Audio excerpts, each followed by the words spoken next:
This picture you're about to see is the first cinematic study of the preparation, arrival, and establishment of permanent cover for secret agents. We are fortunate in having with us for this occasion Colonel Robertson, Chief of Schools and Training. Colonel, before we start the picture, perhaps you wouldn't mind saying a few words. All right, Lieutenant. I will make this short because I know that you are all just as anxious to see this movie as I am. I wish that it were possible for me to meet all of you men personally. But since it isn't, I'll take this opportunity to say hello and to tell you that I'm glad you're with us. Many of you are going to desks in this country or to assignments in neutral countries where you may not be faced with the problems portrayed in this film. But if this brings you just a little closer to those men who are going into the hottest spots, I hope that it will help you to do a better job. This picture does not presume to give you all of the answers, of course. I do think, however, that it will provide a foundation on which to do your own building. For after all, no war service provides a greater scope for individual initiative and imagination than this job for which you have volunteered. All right, Lieutenant, take it away. Thank you, Colonel. Okay, Al, let her go.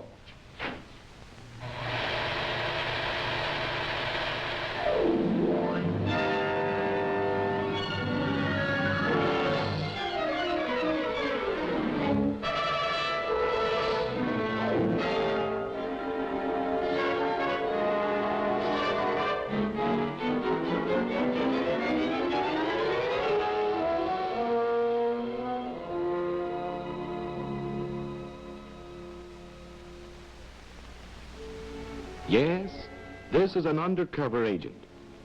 At least the popular conception of how such a fellow looks and behaves.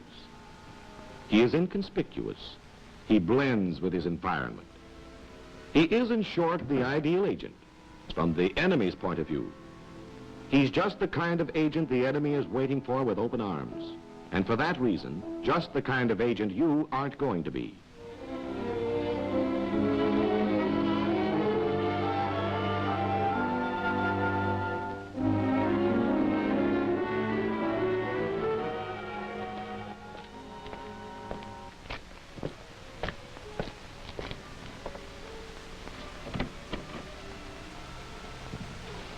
Student Al? Right. Seems to have made a good impression at the schools. Nice work. Thank you, sir. Pull up a chair. Cigarette? Thanks. I think you were told something about your assignment before you went to E, weren't you, Al? Yes, to obtain intelligence on aviation production and the position of vital targets in the capital district of enemy area. Correct. You're to set up an intelligence organization which will gather information for an SO operation. Are you set on your cover? Not definitely. I've narrowed it down to two, either a government inspector or a chief mechanic. Government inspector. Better for a native agent than a planted one. And these days, when enemy area is using every available man under 50 in the Army, people might wonder what special pull you had. Anything that makes people ask questions, even innocent ones, is bad cover. Then you think the mechanic's the better bet? If you're a good mechanic. You know nothing will blow you quicker than not knowing your job. Well, I put in 7 years with General Motors, and with a little brushing up, I think I'd be all right. Mechanic in an airplane plant near the capital. That might be the ticket. We know they need good mechanics so badly now that it might not take you too long to establish good permanent cover. Now, if I could get a job on a night shift, I'd have plenty of time to devote to my hobby during the day. Good. I like the way you're thinking. Now go to work. The background's familiar to you. You'll be able to get the latest material at the farm. The most recent laws and local restrictions, even the latest slang our intelligence has picked up. Fine. I've already made up a list of things to check off. Good. If there's anything you don't get that you think you need, doors are always open. And by the way, I'll get right to work on those financial details for you.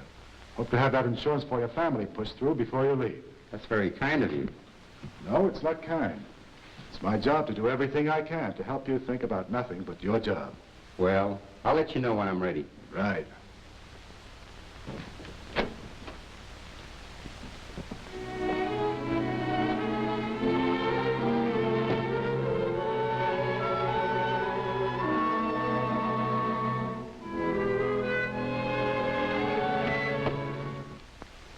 Good morning. Good morning. I'm student Charles. Lawyer, eh? Pretty good cover. Thank you. Sit down.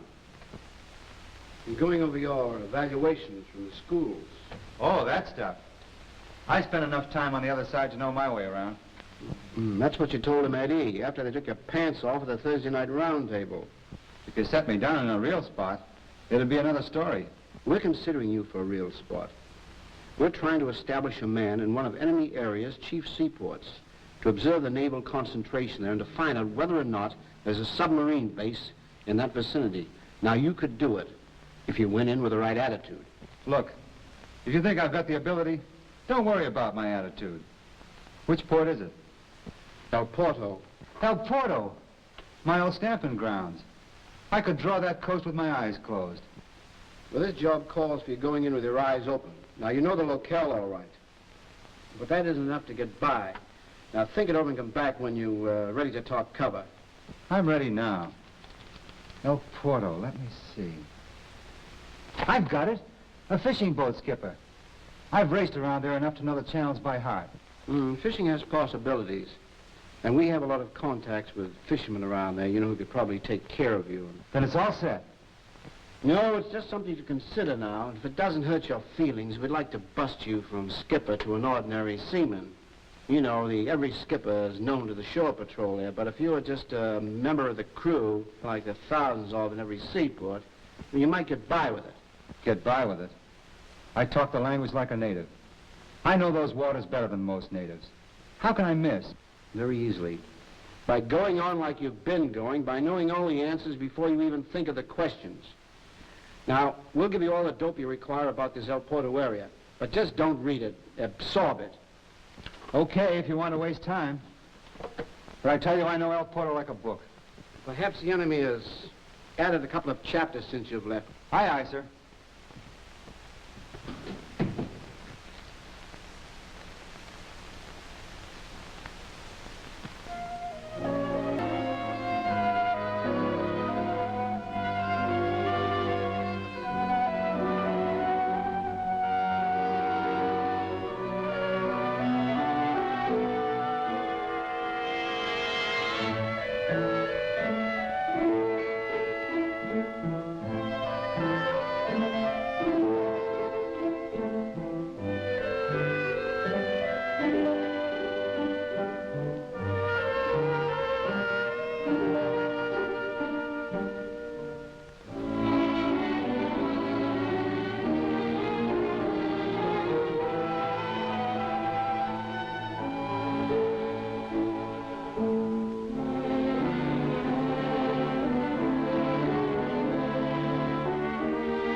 So you're all set on your story, eh? Well, I'd like to try it out on you. All right. Shoot. Let's see how closely it conforms to your own life. And don't forget, I'll be watching for errors as closely as an enemy police officer. Here it is. My name is Albert Horn. Both my parents were born in enemy area, and I lived in Detroit for 5 years when I was born there in 1903. I was in Detroit until 1913 when my mother died, and I was sent back to live with my aunt and uncle in the capital of enemy area. I graduated from the gymnasium in 1920 and went to work in my uncle's bicycle shop. In 1924, I went back to Detroit and worked as an apprentice in the Ford plant. In 1926, I transferred to General Motors, where I worked as a machinist until 1931. From 1931, I was on relief until 1936, when I went back to my old job at General Motors. Just before my home country went into the war, I felt it was my duty to return there and serve in any way I could. Arriving here on the U.S. tourist passport, I volunteered with the engineers. And then, after a year and 3 months in the Army, I'm discharged with a bad back. Ever had a bad back? No, but I thought I could fake it. Never say anything you can't prove. Why not make it sciatica? That's one ailment the best doctor in the world can't prove you haven't got. Okay, sciatica. I convalesced for a short time in the country at a friend's house. That will be the farmhouse you're taken to by the reception committee. And then when I'm directed to find employment in an aircraft factory because of my technical experience, I come to the capital and make arrangements for an interview with the superintendent of the Falcon plant. Sounds all right, Al. That story ought to stand up.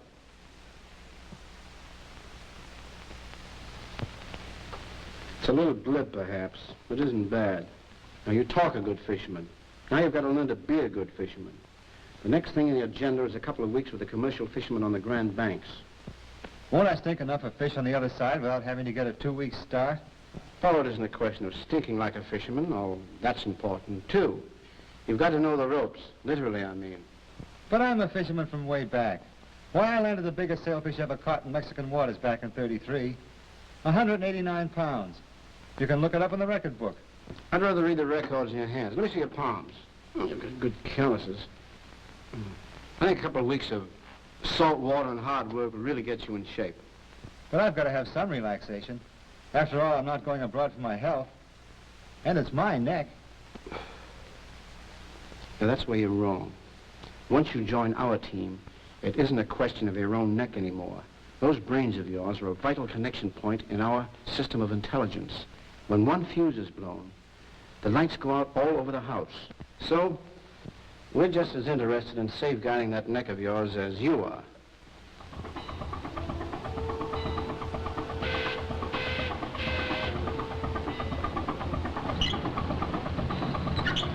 Hey, man, on that goddamn line, too!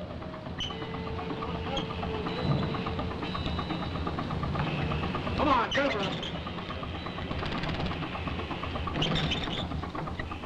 Whether you're checked before you leave or on the other side, the principle is always the same.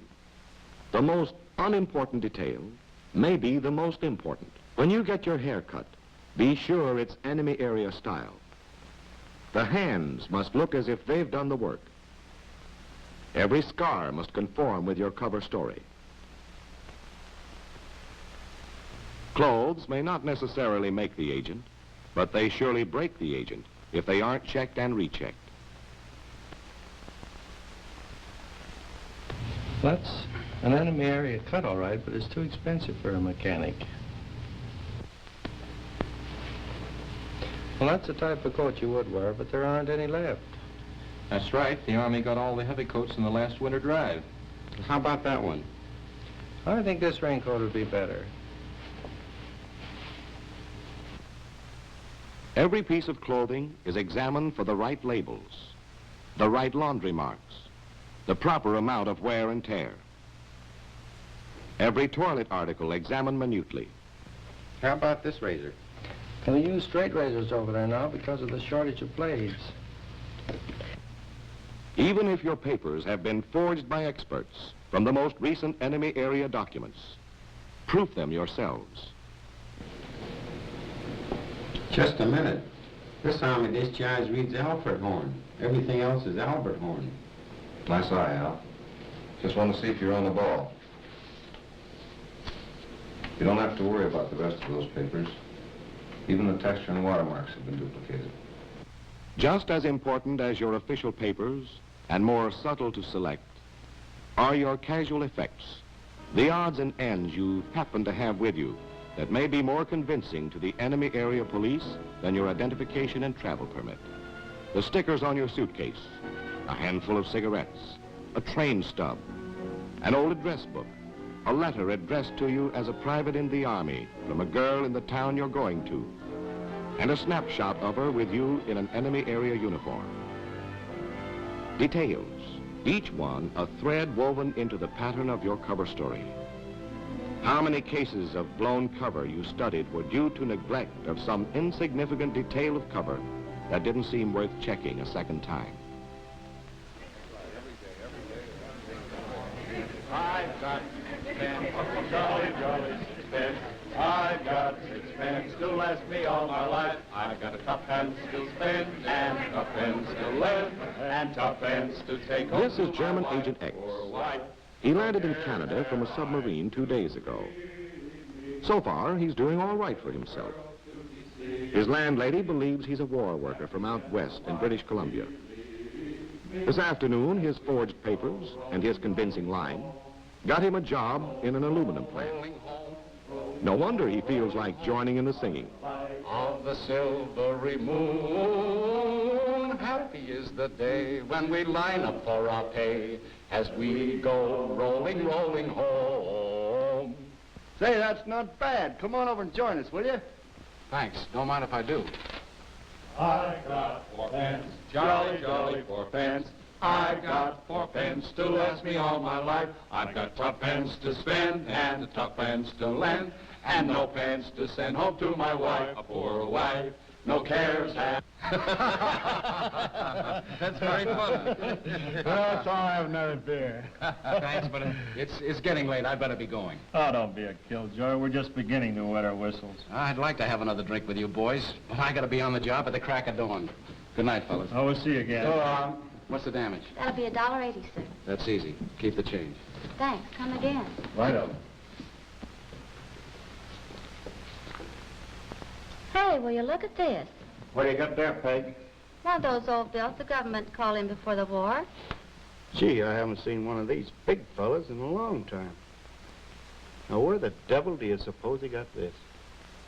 Yes, Agent X was doing all right for himself until he passed an obsolete bill, 1/3 larger than the present issue. Months of preparation were nullified by insufficient attention to what seemed like an insignificant detail. Carelessness, conspicuousness, blown cover. That's the fatal triple play that put German Agent X out of the game.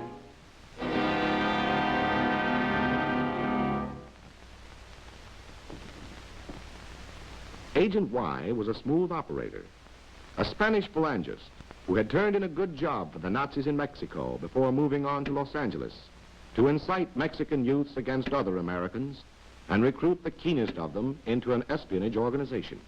He has not been in Los Angeles long, but long enough to win friends and influence zoot suitors. Come on, kids. I got paid today. Have another shot. Brother, this tequila is murder. What the hell? The Army's getting you next week anyway. What have you got to lose? Just his stomach, that's all. Oye, muchacho. Ándale, another round. Another round? Are you kidding? You know what time it is? A las 12. The bar is closed. Here's $1 for yourself. Maybe that'll help keep the bar open for one more round. Say, you're really a killer, aren't you? Killer? What do you mean calling me a killer? Killer diller, trying to buy me off for a lousy buck when the state commission fines me $500 for selling after hours. Oh, I see. Killer. That's an expression you use, eh? Say, how long you been in L.A.? Oh, I don't know, 3 or 4 years. Where'd you live before that, Juanito? San Bernardino. Come on, let's get out. What's the nickname for San Bernardino? What is this, a 3rd degree? Since when do customers have to answer questions by stupid waiters? Vamos, muchachos.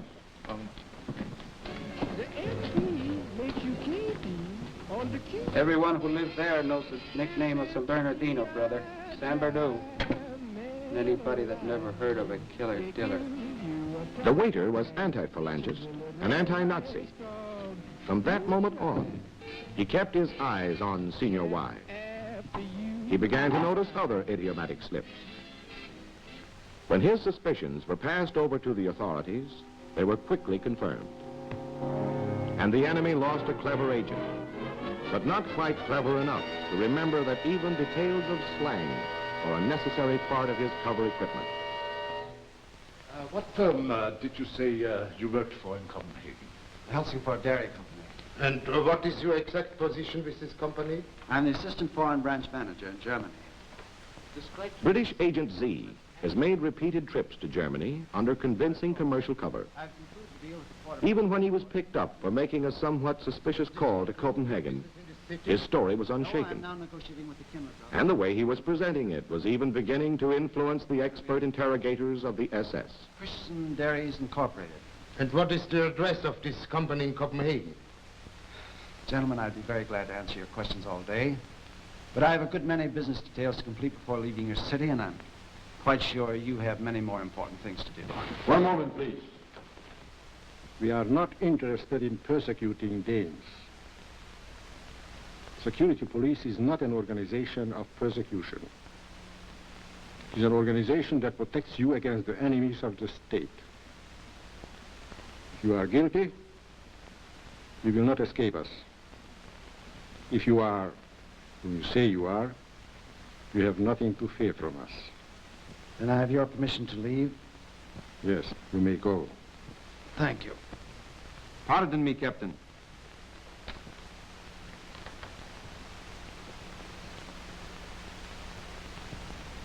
You see, hair grease. If my memory is correct, there has been no hair grease on the continent since the end of 1940. This is preposterous. Quiet. Have a sample of this hair grease, analyzed immediately. You will be kept in solitary confinement, pending the report from the laboratory. Come along.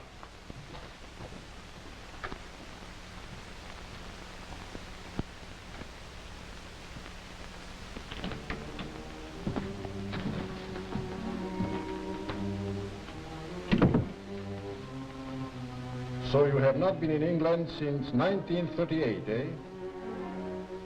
Then how do you account for the fact that this hair grease is a British product which has been applied? A first-rate cover story, and an excellent man, destroyed by a few drops of hairdressing, thoughtlessly rubbed into his hair during his last trip to England a few days before. Months of training, final weeks of thorough briefing, and our agents are ready for the second leg of their journey, on to base country. Charles in a heavy bomber under temporary military cover, while Al crosses as a private on a common transport. In a fashionable apartment in a base country capital, Al locates his desk. You seem pretty well prepared on the whole. We'll have a final briefing as soon as you lose your sea legs. Thank you. We picked up some of the latest changes in enemy area regulations that may alter your documentation a little. I wish they'd quit making new regulations every day. I'd sleep better. Well, from their point of view, they think they're being very clever. They keep changing the rules every 5 minutes. A newcomer can't stay hidden very long, theoretically. But we found that by keeping our eyes open and using our heads, we can beat that game. For instance, don't go into a strange bar and order the first thing that pops into your head. Your favorite poison may be on the verboten list that day. Look around and see what the others are drinking. Then if you're stuck, appear undecided so long that the waiter will suggest something for you. Mm-hmm. Just remember, this is no suicide mission. It's a 24-hour-a-day job with the odds all in your favor. And to make sure of that, I always tell my men to take out life insurance. I think that's been taken care of back in the... No, I mean your own personal life insurance. By leaving open some avenue of escape in case things get too hot for you. Study your means of exfiltration just as carefully as infiltration. I've known men who were expert drivers in first, second, and high, but who never knew how to go into reverse. Don't worry. I'm not the hero type. Good. But just how do you go about leaving this avenue of escape? Well, in the first place, have a cover story ready for that emergency exit.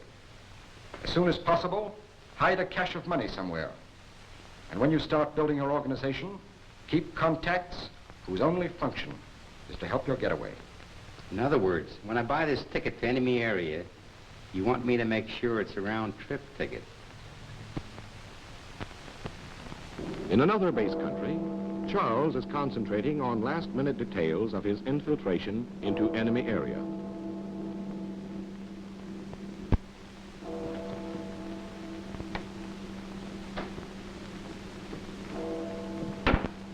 What's your name? Sanford. Sanford. It's a good thing I'm just your base country desk, not an enemy area plainclothesman. From now on, your name's Charles Santos. The next time you give your right name, you may find your interrogator just a little less cooperative. Christ, this is a hell of a way. Listen, there's less chance of having your sleep interrupted later on if you get to know your new name better than your old. Oh, it's practically second nature with me now. It's just that Tomorrow, you'd better concentrate on nothing but that name. Drink it. Eat it. Walk around with it until you know it well enough to come up with it out of a sound sleep. Okay, okay.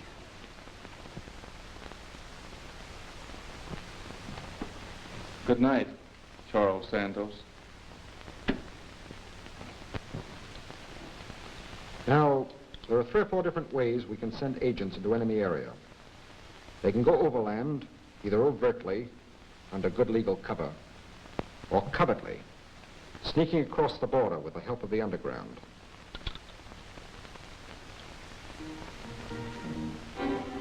An agent traveling overtly would have to pass as a national from a neutral country under some sort of commercial cover. When you're crossing a border this way, you should not only act as if you have nothing to hide, you should actually have nothing to hide. Don't bring compromising materials or messages through these controls. They can be sent to you more safely by other methods once you are established in enemy area. If you're crossing the border covertly, as thousands are doing in Europe these days, don't carry a map with you. It's unhealthy, unless you carry it in your own head. Memorize the principal landmarks and the basic topography of the area you're entering until you can make your own model of the country on the sand table. If a guide is necessary, be sure you check his reliability. Members of the underground are your best bet. Professionals who charge you exorbitant prices are loyal to only one cause, money.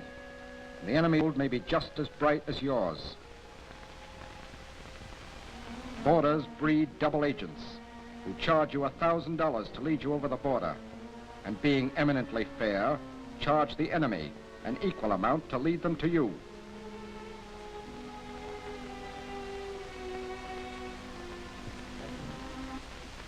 If you're worried about doubling back on yourself, use your ingenuity in fashioning an impromptu chart of your course, camouflaged as harmless doodling.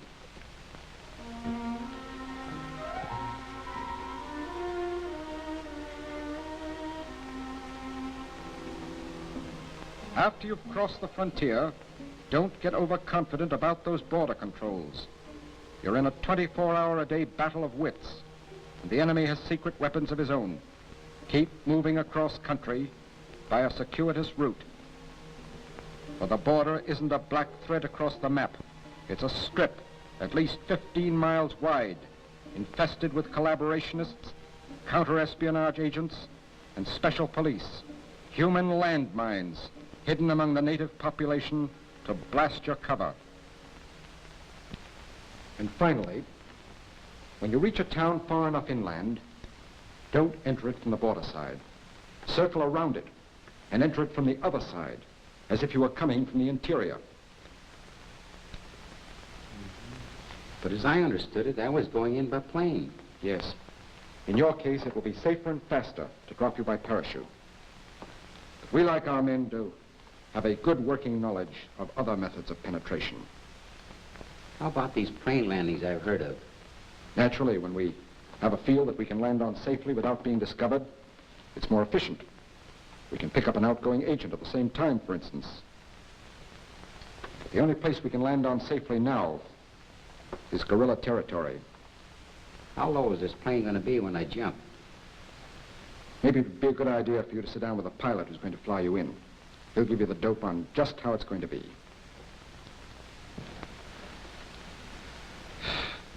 And another thing, we never set a date until we're damn sure we found the right dropping point. Like this one we picked out for you, for instance. It's just about perfect. It's a level grassy space large enough to allow for adverse wind conditions. And it's far enough removed from trees and telegraph wires so that daylight won't find you hanging out there like an ornament on a Christmas tree.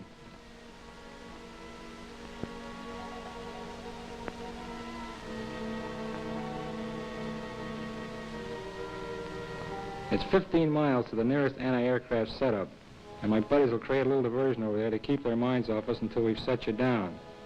There's a river running closely that I can follow practically all the way in, and a couple of little lakes on the other side that make pretty good landmarks to help me spot the place in the moonlight. About a mile away from the dropping point, there's a safe house, owned by a peasant working with us. The liaison chief will be there waiting for you.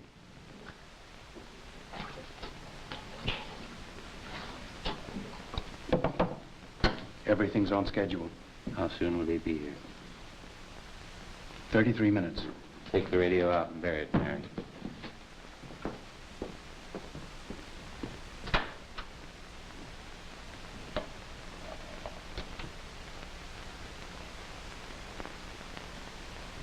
The container being dropped with Al is bulky evidence of Al's arrival, unless it can be buried deep enough and fast enough. For empty containers, buried instantly, tell no tales.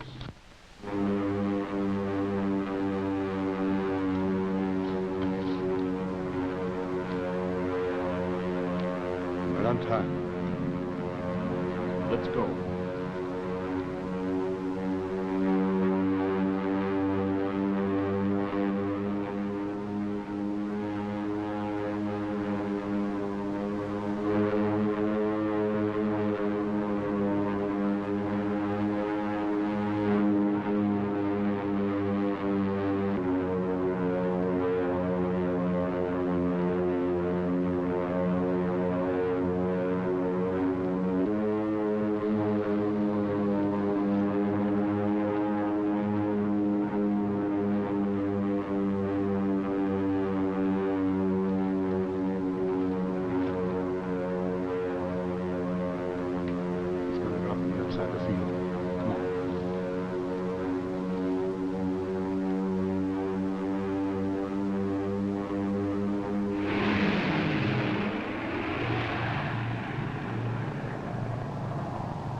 Any broken bones? No, I think I made it all in one piece. Our friend's farm is up the hill there, just about a mile. I'll show you the way. What about my gear? Don't worry, the boys will take care of it. Fine, let's go. While Al enjoys a much-needed rest, Charles employs another method of infiltration in reaching enemy area coast. A neutral fishing schooner and itinerant fisherman, both familiar sights to this waterfront town, provide the most natural sort of cover for Charles' arrival. Can you pick him out? No? I'm afraid the enemy area shore patrol could. What's that stroke of yours, Charles? Look around at the other. Short, jerky strokes. Not the most graceful in the world, but better adapted to choppy surfs and heavy boats. Now look at yours. Long, sweeping strokes. Where do you think you are, Charlie? Back in the dear old Harvard shell? Yes, just a detail. But the kind of detail the enemy shore patrol is watching for.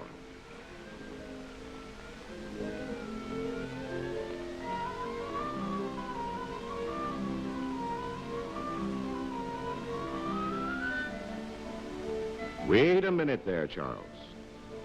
How about that knot Don't tell me you've forgotten the fishermen here have their own particular method of tying up a boat.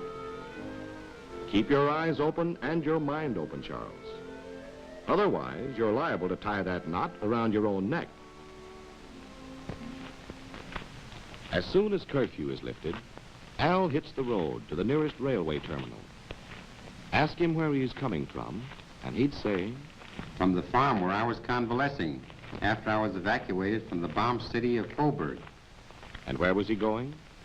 To Enemy Town to visit my fiancée and try to get a part-time job until I'm strong enough to get into a war plant.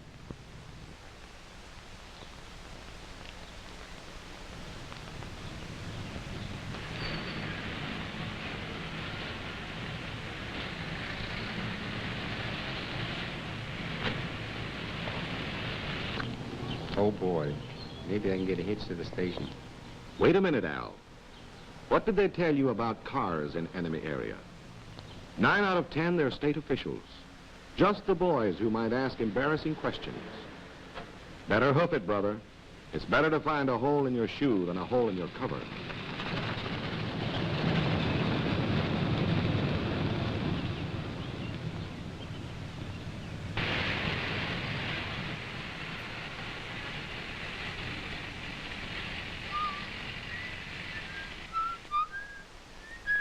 That's right, whistle.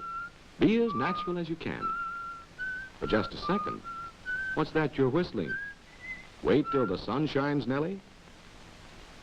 That's better. A Viennese waltz. They weren't kidding when they told you at the schools that this was a 24-hour-a-day job. Even what you whistle has to conform to cover.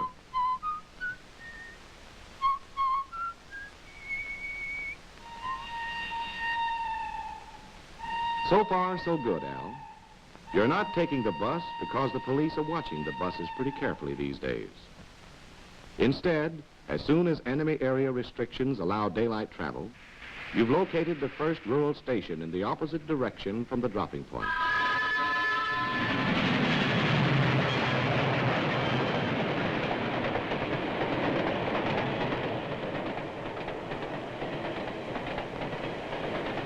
Travel permits. Let's see your travel permits.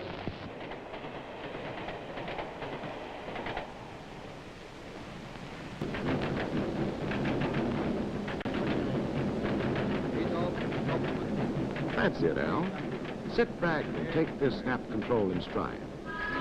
You've left all compromising material behind to be sent to you later at a previously arranged address.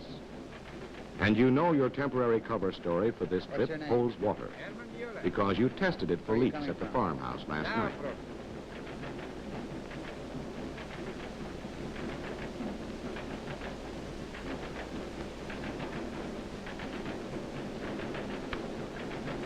What's your name? Albert Horn, Where are you coming from? the farm near Coburg. A farm, huh? You don't look like a farmer. I'm not. I was evacuated after being bombed out of a hospital in Coburg. Oh. Where are you headed? Enemy Town? Sorry to ask you so many questions, but an unidentified plane flew over the neighborhood last night, and we can't take any chances. Why are you going to Enemy Town? I can show you.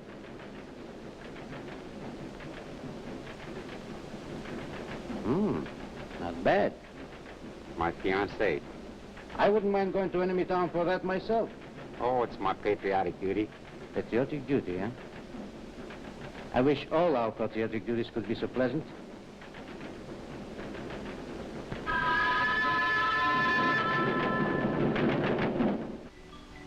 In Enemy Town, halfway between the dropping point and the capital, Al heads for the address he was given by the liaison chief.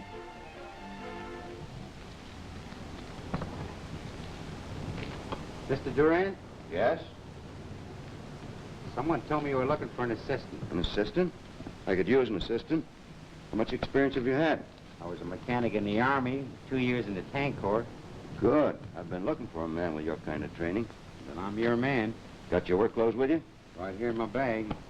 Good. Come on inside and I'll start you right to work. Thank you, sir.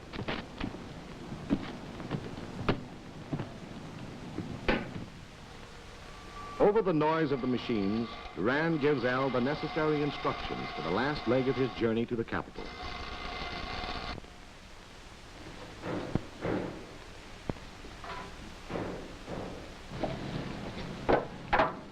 No, not like that. You're throwing away too much. Nowadays, they take 4/5 of our catch. So we use this for chowder.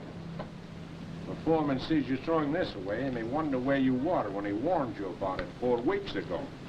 Oh, I'll just tell him I was out of town that day for my old lady's funeral. I can see you're a very brave man. If you don't mind my saying so, you're too spirited. Look at these fellas around you. They are half dead with hunger and sadness. They must work twice as hard for half as much. Their sons are taken away from them, and their children die. Their will to live is very weak. Only men like us are not broken yet, but they must appear beaten too, so as not to stand out from the others. Remember the agent's first commandment, Charles. Don't be conspicuous. Good cover doesn't come automatically with the right clothes. You must put on a new attitude, a new disposition, to fit those foul-smelling baggy pants and the old boots. The best cover story in the world won't protect you if you cannot live that cover.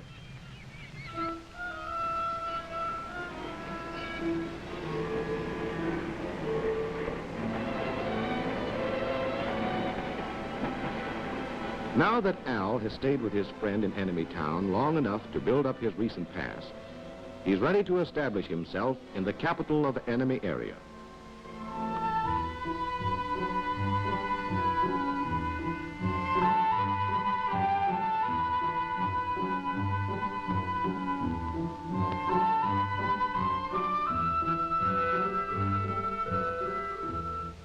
Here it is, the big city.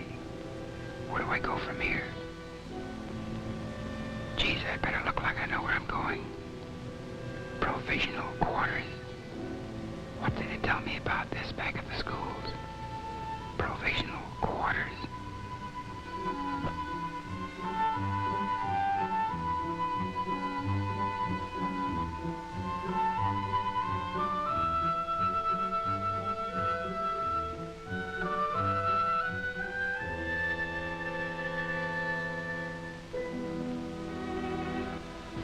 A big hotel.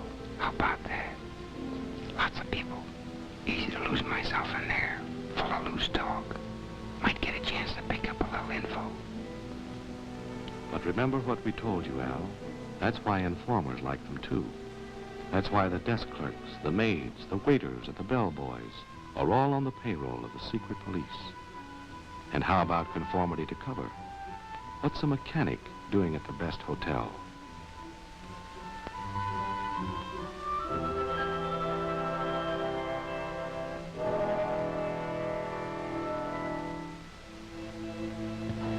Paying guests with a family.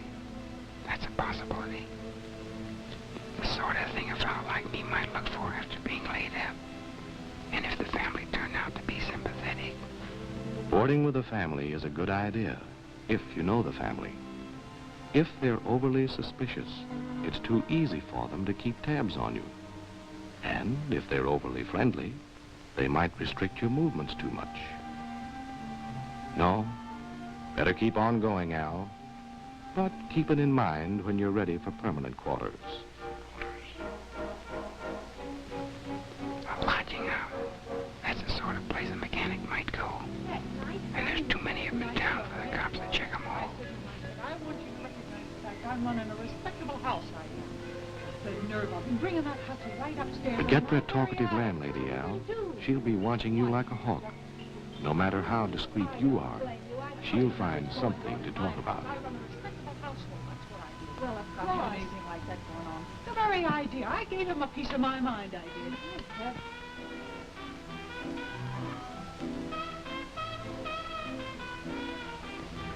Now here's an idea. A streetwalker's apartment. The most natural thing in the world. No register, no questions asked.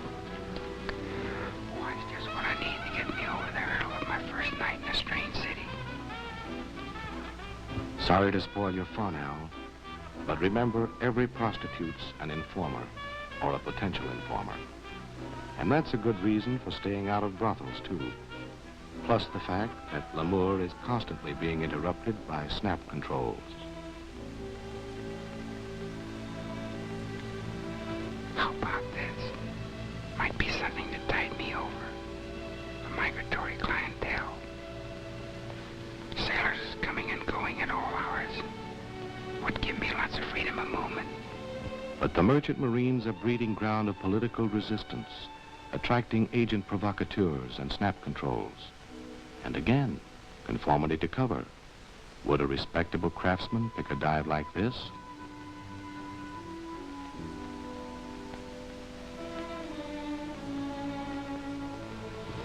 A medium-sized hotel. Not important enough to be headquarters for secret police. Not so small that I'll be watched too closely. And just about the right size for my economic status. This may do the trick. You can't find perfect security anywhere in town, Al.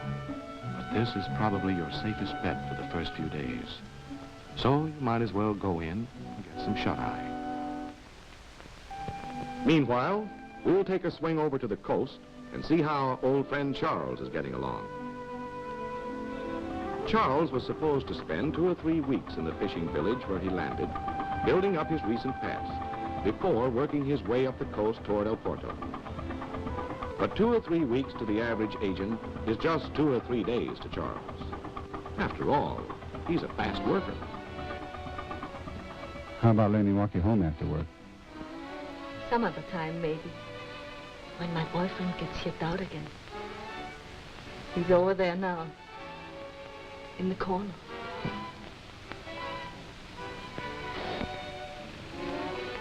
He gets sort of jealous sometimes. Submarine, eh? Well, what does he look like? This is kind of a hangout for them, isn't it? You better drink your beer. All right, all right. Any idea how soon you'll be shipping out again? Say, for a fisherman, you ask an awful lot of questions. Tell the truth now. You wouldn't like me to sit around here like a clam. No, I guess not. I get kind of tired looking at these fishermen hanging around here like a lot of sour apples. But you're sort of different. Oh, I better get back to my sailor now. He's got his eye on me.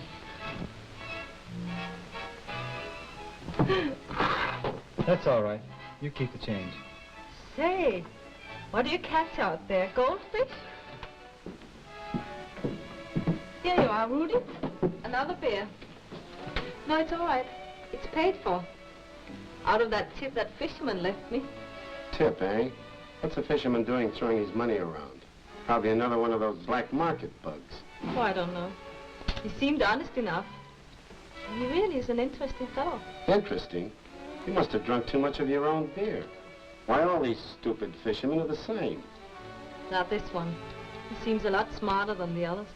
Well, he better not get smart with you.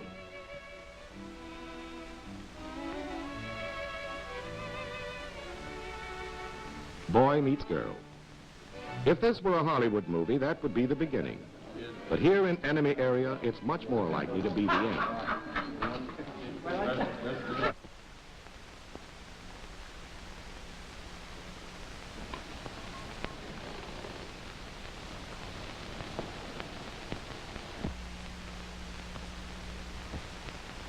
What's the matter, Al? Have a bad night? Getting jittery? Don't let it get you down. Sooner or later, it happens to the best of them. You can handle it.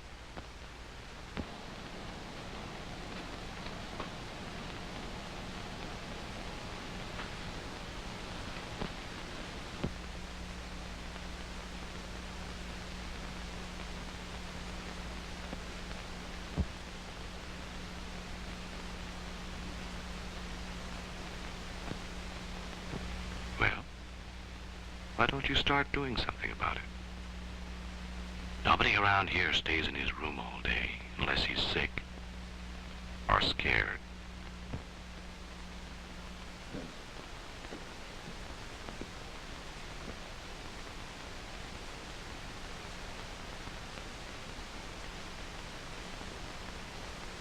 Looks okay.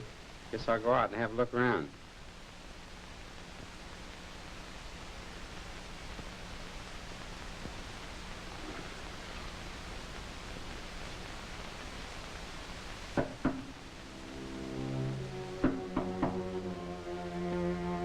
Go ahead, answer it. It's probably nothing but the maid. Keep her waiting, and you start talk. Come in. Good morning, sir. May I clean your room now? Oh, why, sure. I was just getting ready to go out. Well, it was a little better last night, wasn't it, sir? But I hear they knocked out a ball bearing factory on the outskirts. Well, that's a shame.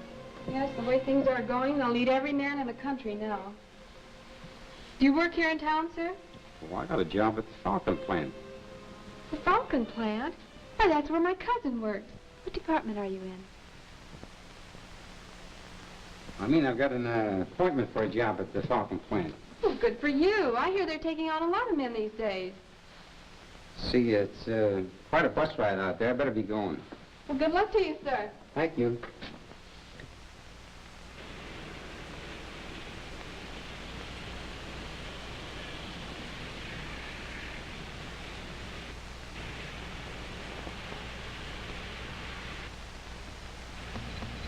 Wonder if they see anything strange about me. Jesus, the policeman. My God, I think he's going to stop me. Don't get jittery, Al. Remember what we told you. If something frightens you, don't run away from it. Turn and meet it. Easy does it now. Pardon me, officer. Do you have the right time? 10:35. Thank you very much.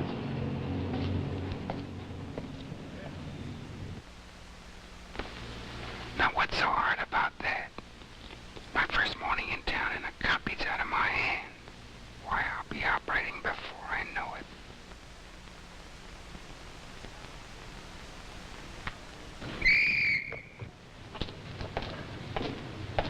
Don't you know you shouldn't throw things in the street? I'm sorry, sir. I guess I forgot. Forgot? With signs all over town warning you against it? Let me see your identification card.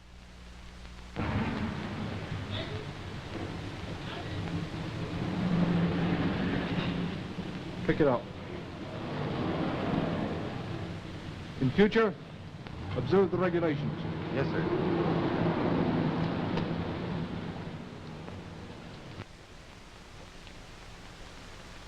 Operating before you know it. Blowing before you know it, you mean? That's right, Al. An overconfident agent doesn't have to look for trouble. He'll find it just as surely as Student Charles.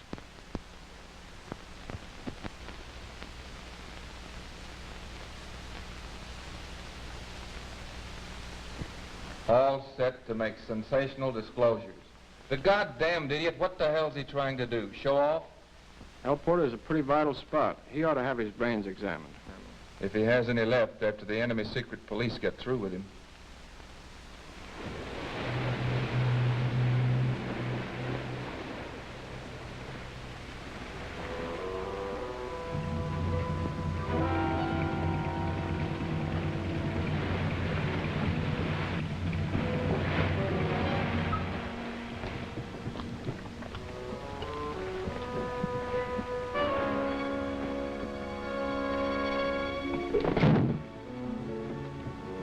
Who's there?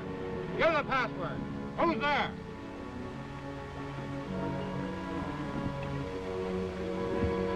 Halt!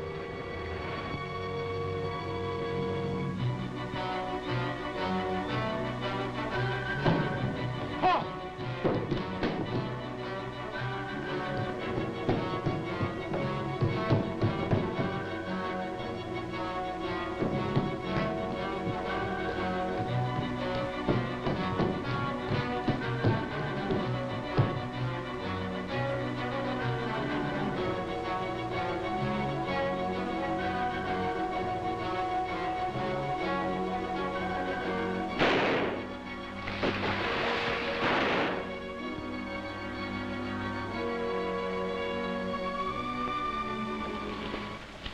Let's see.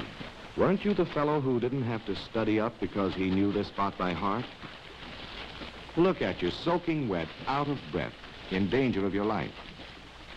If you were a good agent, instead of just a daring one, you'd be home in bed like any other respectable member of enemy area society. Well, your papers seem to be in order. Like any other respectable member of enemy area society, Al gets a war production job. Report to the east gate on the night shift. Thank you, sir. Moves in with a private family. Makes friends with his fellow workers. Attends the government labor rallies. Listens faithfully to all official broadcasts.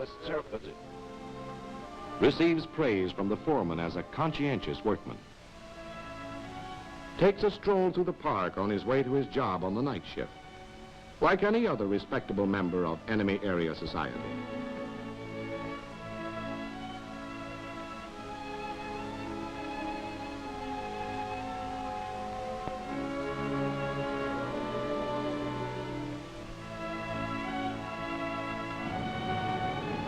Mind if I look at your paper? Help yourself. Thanks.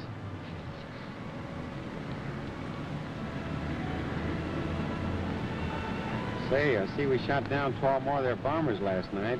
Yeah, the situation seems to be improving. I hope so. These last few weeks have been pretty tough. Yeah. Want to take a look at the sport page? Thanks.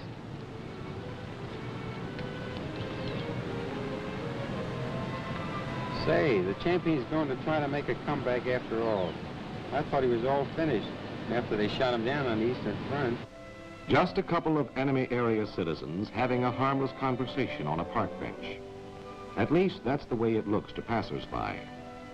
But this casual conversation covers the first meeting between our agent and the cutout, who will carry his first message to the WT man to be radioed from enemy area.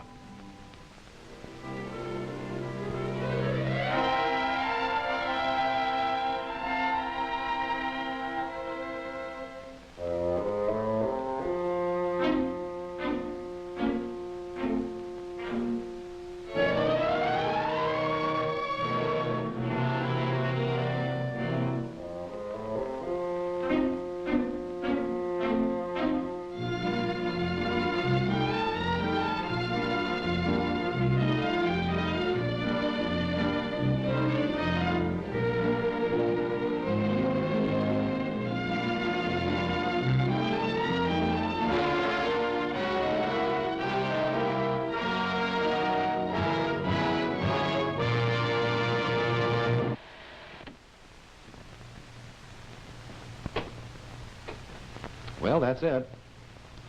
It may not make super agents out of any of you, but we thought it might stimulate some interesting discussion.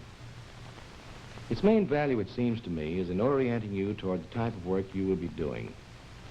As Colonel Robertson has told you, it is not an attempt to teach specific techniques, but merely to present in a little more realistic form the basic concepts and general principles which apply to all undercover and semi-cover activities, even in neutral countries or in the Far East, where specific techniques would differ greatly from those portrayed here. Of course, very few of you will ever be given missions like the ones Al and Charlie had to tackle. Most of you will be recruiting, training, or handling agents, or performing those routine service jobs for OSS that seem to have so little connection with our agents in enemy-occupied territory. But every single job, from camp cook to jump master, is a part of the lifeline connecting the agent in the field with his home office. No matter how removed your job may seem, the degree of your conscientiousness in maintaining security can be the difference between success or failure in the field thousands of miles away. And if this picture has shortened the distance between you and the man at the end of the line, it is serving a valuable purpose. But regardless of where you fit into the picture, this film, despite its entertainment value, is really a textbook in disguise. And the value of any textbook is your ability to digest the material to where it is something not merely memorized, but actually transfused into your own thought processes. An analytic discussion of this picture will undoubtedly crystallize and develop many points that had to be skimmed over in a film as general as this. The first question that came to my mind, for instance, was whether the desk man was right in sending Charles to El Porto in the first place. He'd probably justify his decision by maintaining that Charlie's thorough knowledge of the area and his subjective motivation for the job outweighed his personal shortcomings. Or you might, in running this picture again, test yourself for observation of details.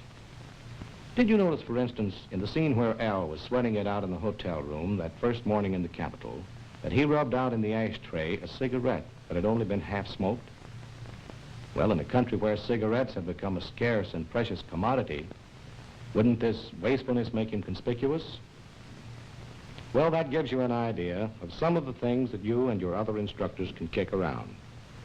And each time you see this picture, I think you will find it more instructive and more provocative. All right, now you've got the floor.